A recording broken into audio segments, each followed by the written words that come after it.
Good morning. What a crazy morning. Took me more than 2 hours to get to the airport from Athens. Also my bad, but a very weird start in the day. Anyway, got a rental car, so we're gonna have a nice road trip. Gonna meet a friend from Skopelos. We have gonna have breakfast on the beach. I bring beer. Very nice. My backpack's ripped open. The other one is broken as well. Shitty start in the day. But let's see what the rest of the day brings. Let's go. Yamas. So we had a well-needed relaxed day on the beach and in the end visited Poseidon's temple south of Athens on Cape Sunion. This temple built in the 5th century BC to honor the Greek god of the sea. It was very important for the many sailors, so it was a place where they would bring sacrifices to ask for a safe journey. Nowadays, it is one of Greece's most famous tourist attractions and serves as a unique sunset spot. Good morning. Just wanted to show you my apartment for last night. I booked super last minute and yeah, it's quite fancy. I haven't slept as good as here in a long time, to be honest. And look at this huge rooftop balcony.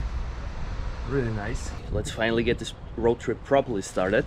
And on today's agenda, volcanoes. Fuck yeah, let's go. Hidden in the hills near the town of Agioi Theodoroi, just an hour west of Athens, lies a place that most people drive right past, Sousaki. This is a dormant hydrothermal volcano, which means it hasn't erupted in thousands of years, but the earth here is still very much alive.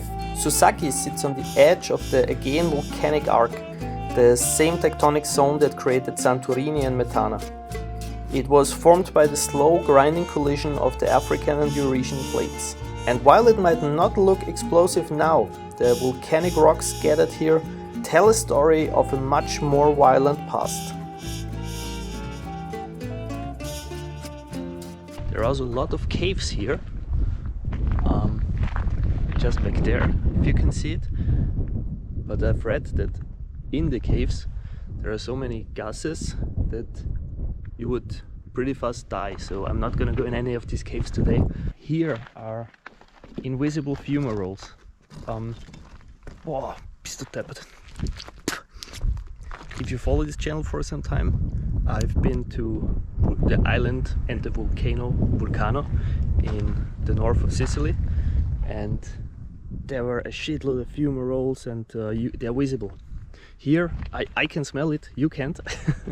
But you can also see here on the coloring that there are gases coming out, sulfuric gases. You can tell that the stones here are getting yellowish, kind of. Here it's even more intense. Wow, look at that color. Look at that color.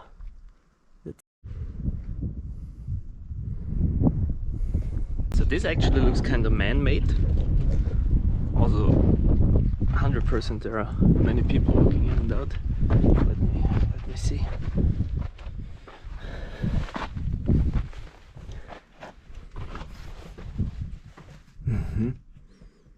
Yeah, look.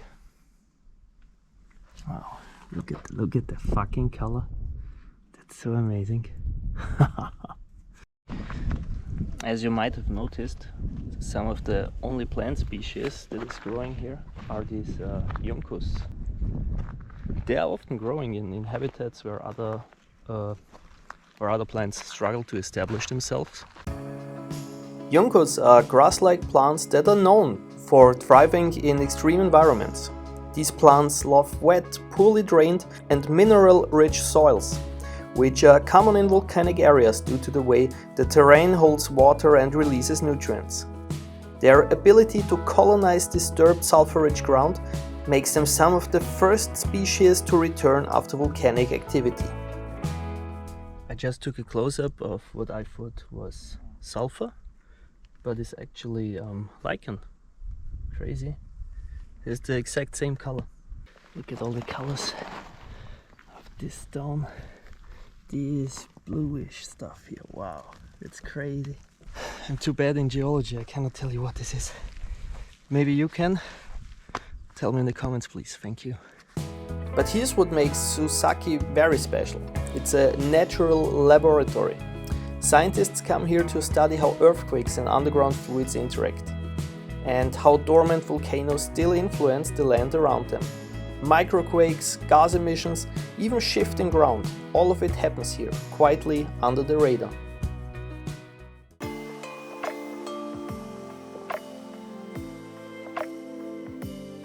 Beauty fades, they say, unless you know where to bath.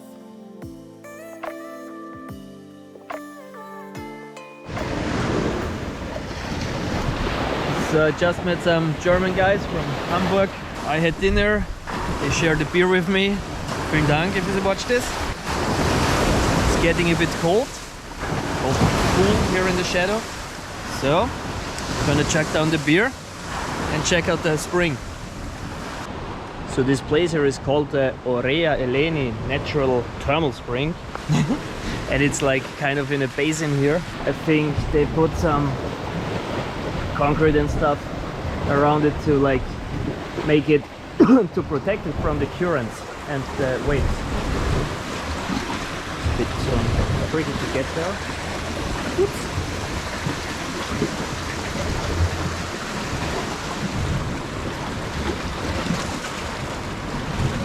Pretty cool. So, there you can actually see the water enter from the stones. It's not hot, it's not even warm. I read it has around 19 degrees. It's not a classical thermal hot spring that many people think of when they hear thermal springs. It actually, whoa, slippery, take care.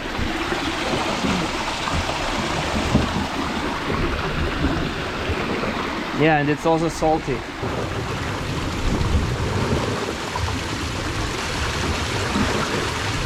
And it's so cool in here.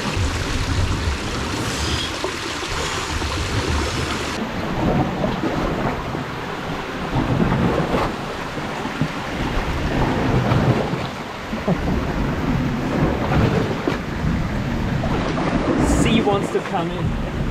But this is why I think that they made these concrete walls here, to keep the sea a little bit out. The next day I wanted to visit the sunken city in front of Palea Epidauros, but the weather, including rough sea, and my health said better not. So I continued straight to the next volcano instead. Good morning, guys. It's sunny again. Luckily I feel way better than yesterday. Just finished some work. I'm on Methana, an active volcano. Today we're gonna explore this volcano. And the first thing we have a look at is the abandoned spa hotel. Right, you can see this place is pretty fucked up. Surprisingly fucked up when you think that it was only closed in 2017. And the sad reason why it is closed, because you can see the clear healing thermal waters, you can also smell it. And the simple and very disappointing reason why it is closed is simple bureaucracy. Like, they didn't get a new permit, or the permit was too expensive or something like this. So the owners just stopped caring for it, or the municipality or whatever. Now you have an actually really nice thermal lake here, but instead of using it, the buildings are becoming ruins. And all the healing water is basically wasted instead of made accessible for public and stuff like this. Really sad. If you've seen the videos about the Aeolian or Liparian Islands, also I think in Lipari itself and also in Volcano, there are places like this where there are actually healing springs, but they are closed by public due to just stupidity and bureaucracy. Apart from the closed spa facilities, there are two wild springs that can be visited. Small pools next to the road that circles the peninsula. However, at the moment they are out of order.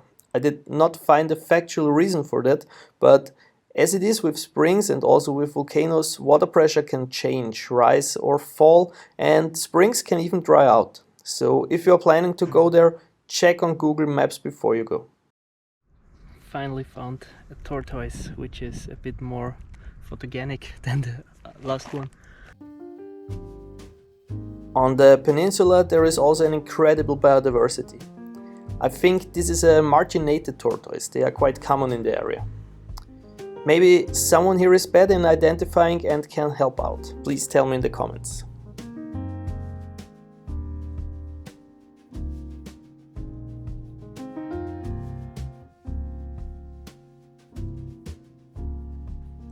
And there were so many insects. I even saw amazingly colored praying mantis and swallowtails, but they were too fast for the camera.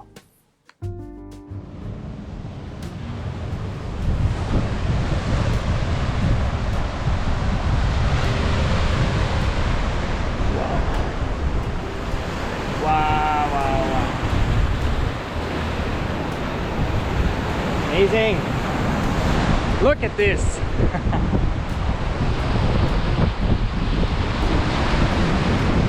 And I think back there I can see the fumaroles. Looks so fucking amazing. Behind me the sea, the fumaroles. There's the volcano. Also here, just at the beach, are some very visible fumaroles, which makes the huge hydrothermal and geothermal system that is beneath the earth visible. Sadly, what is also visible is human stupidity. This, like basically nearly every beach you see nowadays, is covered in plastic trash. This is something that I just cannot get used to. It always breaks my heart when I see it. I don't have a cure-all solution for this shit, but of course I always pick some of this trash up, knowing that I won't be able to save the world. But if I save just one tortoise or any other animal on choking from this plastic shit, then I'm already happy. And maybe I can motivate you to do the same. Look at this insane landscape. I fucking love volcanoes. Guys, look at this. This is so... wow. But don't you think so? I mean, I'm not sure if I can show in these pictures how amazing all this looks. And if you look to the other direction, that's the island of Aegina, where I've been just a couple of days ago actually, where we started and ended our sailing trip. Make sure to check out this video if you haven't yet. When driving around the volcano from time to time, we passed some tiny fishermen villages. But it seems that mass tourism didn't arrive in Methana yet. The whole road up to the caldera is amazing and one of the coolest roads I've ever driven on.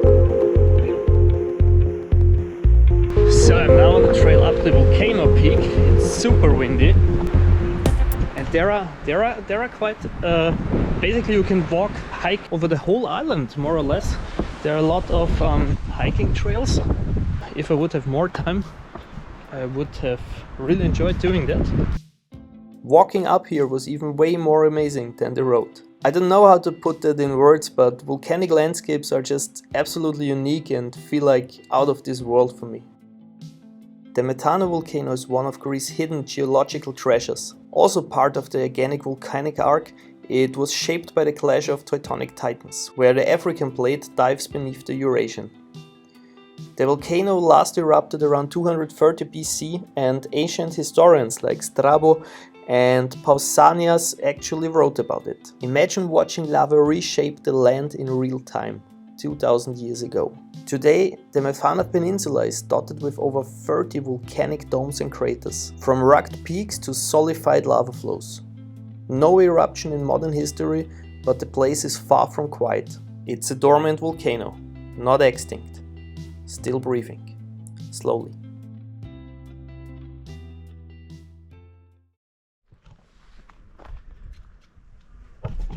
I'm at the cave. The cave is called Peristeri.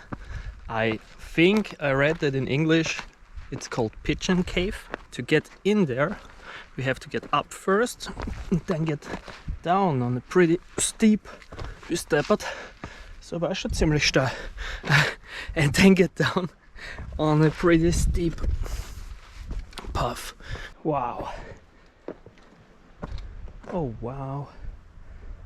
Wow. That's pretty amazing. Look at all that. Wow. Oh.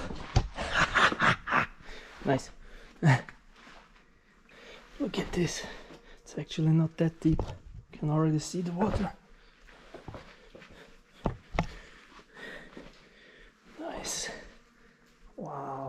I don't know how far the cave goes because I can see quite far. It seems like there is like a hall. Amazing. You would need a kayak. As you see, just right behind me, there is the entrance. So it's not far, it's a bit steep and slippery as I said, but nothing crazy. Wow. This cave is actually a lava tube, formed thousands of years ago when molten rock flowed beneath the surface during a volcanic eruption.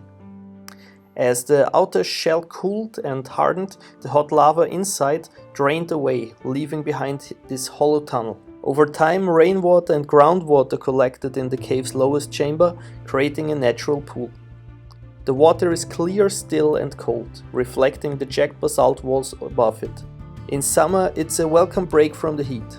In winter, it feels like stepping into another world. There's no tourist path, no lights, just raw geology, silence, and that mirror-like volcanic lake, hidden inside the mountain. It's one of Methana's most surreal and peaceful places. It's really hard to find words how amazing this place looks. If you like this out-of-this-world experience of the first part, stay tuned for part 2 of the road trip. If you enjoyed the video, hit the like button, subscribe if you haven't yet, and as always, I really hope to see you guys next time. Bye!